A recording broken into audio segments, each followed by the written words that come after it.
தேர்தலுக்கு பிந்தைய கருத்து கணிப்புகள் வெளியாகி உள்ள நிலையில் மீண்டும் மூன்றாவது முறையாக பாஜக தலைமையிலான கூட்டணியே மத்தியில் ஆட்சி அமைக்கும் என தகவல்கள் தெரிவிக்கின்றன.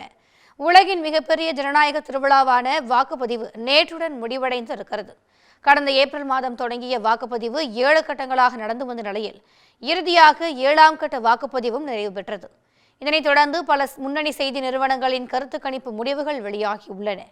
அந்த வகையில் ரிபப்ளிக் டிவி கருத்து கணிப்பில் பாஜக கூட்டணி 359 இடங்களிலும், தேசிய காங்கிரஸ் கூட்டணி 154 இடங்களிலும், மற்றவை 30 இடங்களிலும் வெற்றி பெறும் என கணிப்புகள் வெளியிடப்பட்டுள்ளன.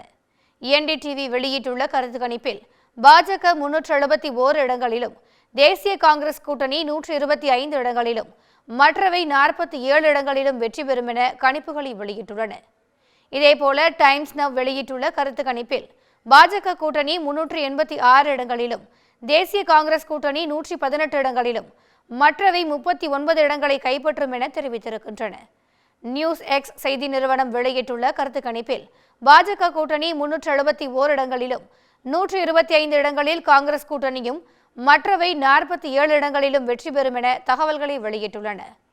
இதன்படி பாஜக தலைமையிலான தேசிய கூட்டணி மீண்டும் ஆட்சி அமைக்கும் என தேர்தலுக்கு பிந்தைய கருத்து கணிப்புகள் தெரிவிக்கின்றன.